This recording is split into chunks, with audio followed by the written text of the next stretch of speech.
Welcome to the P.A.S. Report podcast. If you're tired of censorship, outraged by government abuses, and thirsty for real insights, then you're in the right place. Get ready, because here, the fight for freedom never ends. Here's your host, Professor Nick Giordano. What's up, everyone? Welcome to the America's Founding series on the P.A.S. Report podcast. As your host, Nick Giordano, I'm glad you could join me today. Make sure that you follow and subscribe to the podcast so you never miss an episode. Also, visit the P.A.S. Report website, pasreport.com, and share this episode with your family and friends.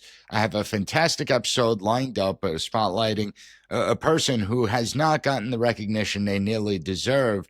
And that's why I love doing the America's Founding series, because it allows us to get back to our roots, to get back to the founding, to understand all that went into building this great nation and creating this American identity. And so I have a question. What happens when a sharp pen proves just as powerful as a musket?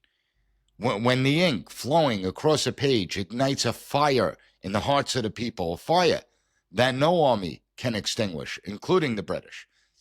Now, when I say that, some of you may be thinking, oh, he's going to talk about Thomas Paine. Thomas Paine, a passionate pamphleteer of the American Revolution. But he's well known. And remember, the America Founding series is about talking and exploring the forgotten patriots. So what if I told you that this pen, equally as mighty as a musket and a sword, belonged to a woman? A woman who, despite the norms of her time, not only helped shape the revolution, but challenge what we think and how we view and how we know our early history.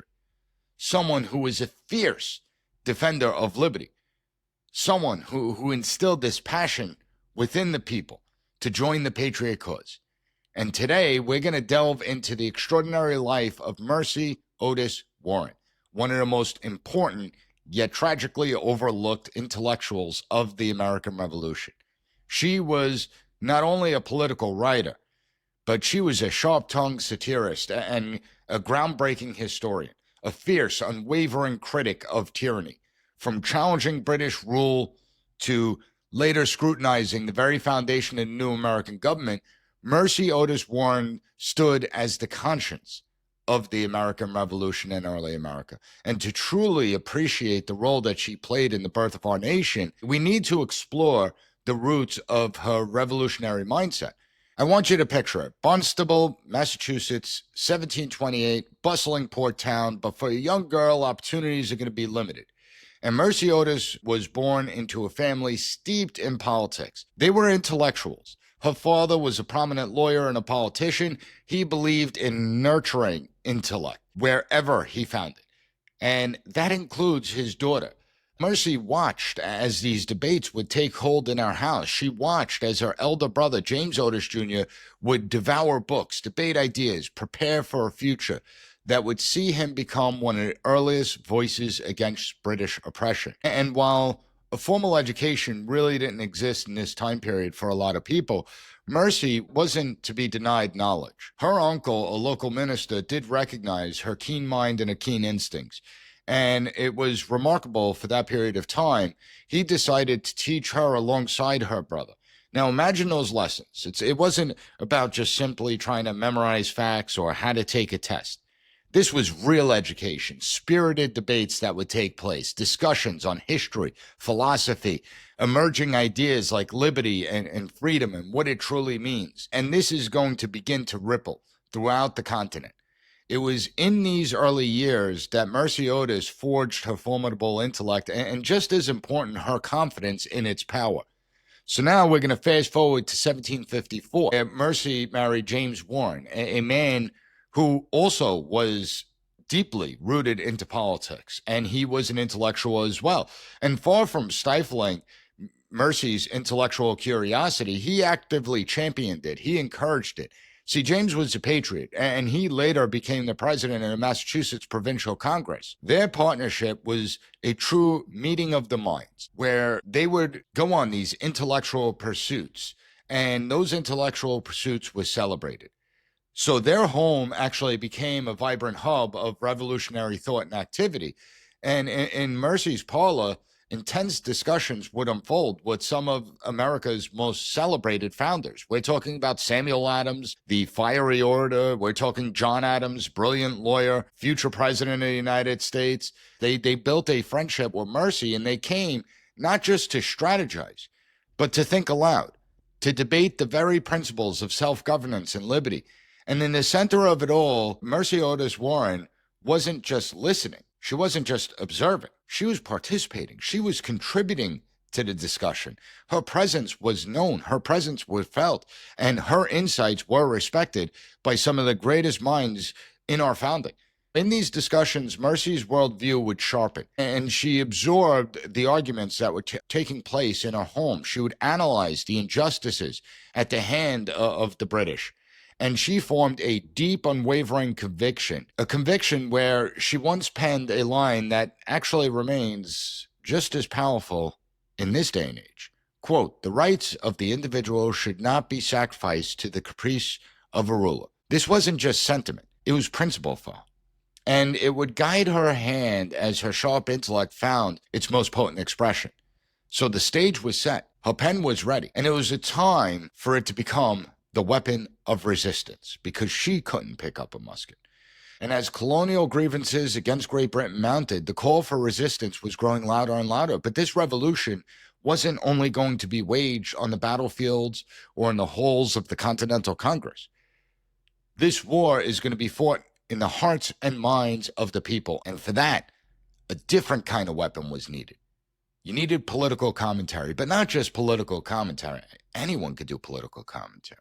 You needed satire, you needed wit, you needed passion to inflame the masses. And Mercy Otis Warren, with her eye for hypocrisy, she had masterful command of the language, and she found her calling. She began to publish. Now, at first she was publishing anonymously because that's what you had to do at the time. I mean, the idea of women engaging so directly in public political discourse was nearly unthinkable. And the anonymity gave her a certain level of freedom. She was able to wield it boldly. Also, let's not forget, this was subversion. If she got caught writing this stuff, she could be arrested by the British. She wrote a biting satire called The Adulator, and this hit the streets. It wasn't subtle. It was brash, it was direct, and it lampooned tyrannical British officials, exposing their abuses of power. It became a rallying cry for the colonists toward rebellion. It lambasted British Governor Hutchinson at the time. Then came along the group that she wrote in 1775, and just as tensions were reaching a boiling point, this play ripped apart the Massachusetts Loyalists. It mocked their self-serving motives, and it highlighted the nobility of the patriot cause to try and get more people to join this cause. These works weren't simply entertainment. They were acts of political resistance. They were designed to resonate far beyond elite circles. They were designed to stir public sentiment against the British. She didn't just entertain. She mobilized because of a devout belief in the three principles of Old Republicanism, in order to stir public sentiment, in order to get the masses to join the patriot cause, to push back against British tyranny. And Mercy was a big believer in the three principles of Old Republicanism. You know, the first principle, that government is naturally flawed. Understand that human beings are the ones that create government, and we're flawed. Anything that we create, our flaws are going to translate into. So government, by its very nature, is going to be flawed. The second principle is that liberty is best protected in the small state. And the third principle is that the government that governs the best governs the least. It would be really nice if we actually lived by that creed today, right? That's what we need. See, Mercy was brilliant to undermine the crown and awaken the fellow citizens to the cause of liberty. She believed with every fiber of her being in the ideals of republicanism. She also believed in the idea of civic virtue. To her, liberty wasn't a given. It was a fragile flame, and it was always at risk of being extinguished by corruption and unchecked power. And that's where our civic virtue comes into play.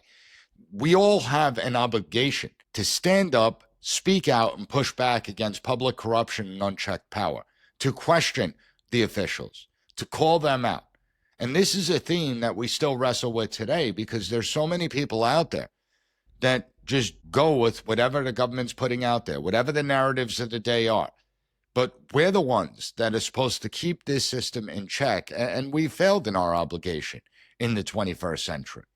When we look at Mercy, she wasn't someone that minced words. She stood for what she believed in, and she wasn't just respected in the New England area where she came from. Even people like George Washington and Thomas Jefferson recognized her literary prowess. They recognized her brilliance, her words. They understood the importance of them. And that's why Mercy's work was distributed widely by pamphlet and performance. She became an essential part of the revolutionary message. Her pen was her sword, and she cut British power down to size. Now, as the war unfolded, the Revolutionary War, the ups and downs of it, ultimately, we're going to find our success in the Battle of Yorktown.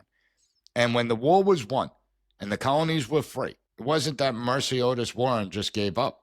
To her, the fight was actually just beginning, and a new question loomed. Would this young nation stay true to the ideals it fought for? It's easy to push the idea of liberty. It's easy to say that we love freedom, that we want to exercise our liberty. But it's much harder to do in practice, and history has shown that as government expands, liberty contracts. And once again, we're going to see Mercy Otis Warren step forward, not as a satirist of British tyranny, but as a historian and a philosopher of liberty.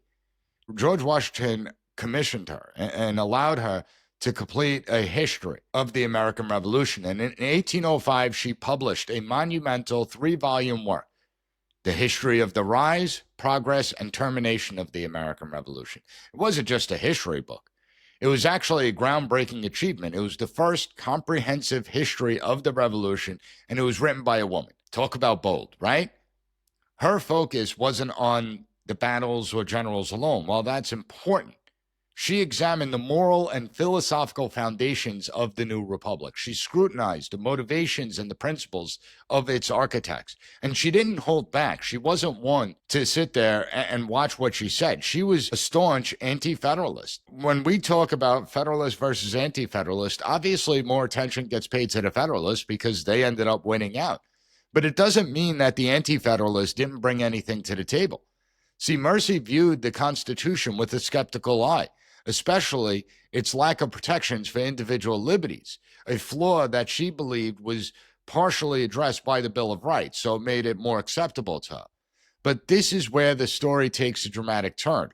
Her critiques were pointed even of those that she once called allies, even of those that she claimed were good friends of hers. One of them, John Adams, he was someone that certainly had an ego. He was also hypersensitive to any type of criticism, but John Adams took particular offense to Mercy's writings of the American Revolution, how she characterized him. He and Mercy once shared a rich intellectual friendship. As I stated, he would constantly go to our house along with Samuel Adams and others to speak of revolutionary ideals. But when he read her account of his political leanings, she portrayed John Adams as an aristocrat. And John Adams took serious offense to this. In fact, he was incensed. Adams fired back with the scathing 34-page rebuttal, feeling that she misrepresented him and betrayed him. I mean, think about that. 34 pages he wrote to try and rebut what she was saying. The friendship that was once strong was obviously fractured, but it was a testament to Mercy's unshakable principles and the potency of her prose, that it could provoke such a fury from one of the most powerful men of the early republic. Think about it logically. John Adams taking time to write 34 pages. It shows you that he, even though he disagreed with Mercy on this, even though the friendship ended, you could tell he still had a profound respect for her words. Otherwise, he wouldn't have been so mad. See, to Mercy, the revolution wasn't just about separation from Britain. It was about preserving Republican simplicity, something that we seem to have lost. We don't have simplicity anymore within government. In fact, the government has grown so large that we don't even know how many federal entities exist within the federal government. But not only was it about preserving Republican simplicity, it was also about preserving the idea of individual virtue amongst public officials. Again, something that is severely lacking in this day and age. While there are some statesmen and women that do exist within the halls of government, we have mostly politicians that are self-serving, politicians that just cater to the loudest voices or cater to the most powerful special interests. We need politicians that become statesmen, that do have this virtue. But we also need a vigilant citizenship. And this is where Mercy was spot on when she wrote, "The origin of all power is in the people, and they have an incontestable right to check the creatures of their own creation." I want you to think about this for a minute. The origin of all powers is in the people, and they have an incontestable right to check the creatures of their creation. And yet, how many people in America today have disengaged from the political process, allowing the swamp to take hold, allowing politicians instead of statesmen and women? See, Mercy Otis Warren didn't just write for the people of her time. She also wrote for future generations. Her work was a warning, a guide, a call to vigilance. And she understood the American Revolution wasn't only fought with muskets. It was fought in the realm of ideas. And the United States is the marketplace of ideas. Writings, pamphlets, debates, plays, letters, history books. Words mattered. They were important. And she defied the norms of an era. She stepped into a male-dominated arena of politics and historiography, and her plays were performed in front of eager audiences. Her pamphlets widely distributed. Her critiques, especially of government power, they still echo loudly to this day. She was an intellectual giant, and she not only was an intellectual giant, but she had courage, the bravery to speak truth with the pen, and that's as every bit as revolutionary as the soldier with a musket. Her fears about centralized power, the erosion of liberty, and the slow mission creep of authoritarianism, they all feel so hauntingly relevant today. And that's why I started this series, as we navigate the balance between security and freedom, liberty and order. Mercy Otis Warren's voice reminds us that we have to question everything. We have to challenge authority. We have to demand accountability. And we should always err on the side of liberty. That this idea of security is only but an illusion. See, Mercy wasn't just a witness to history. She helped write it. She was a provocateur, a philosopher of freedom.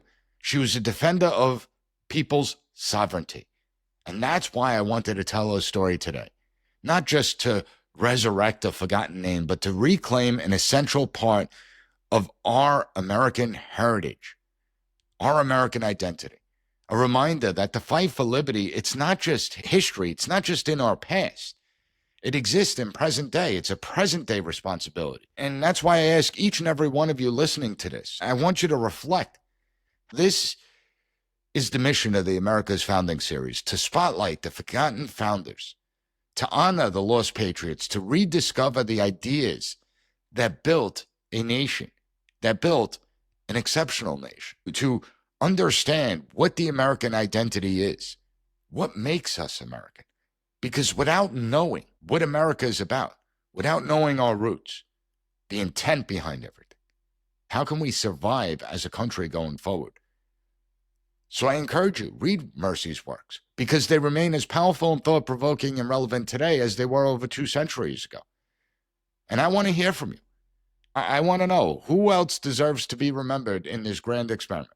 When we look at the America's Founding series, who do you believe deserves to be honored and rediscovered as a forgotten patriot? Let us know here at the P.A.S. Report. Send us an email, podcast@PASReport. Now, if you found the content of this episode informative, please give the P.A.S. Report a 5-star rating and take 30 seconds to write a review on any podcast platform that allows it, especially Apple Podcasts, because that helps more people discover the podcast.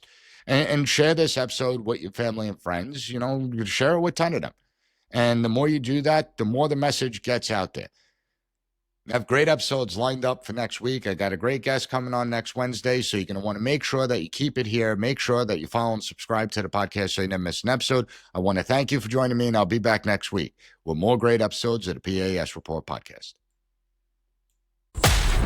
Thank you for listening to the P.A.S. Report.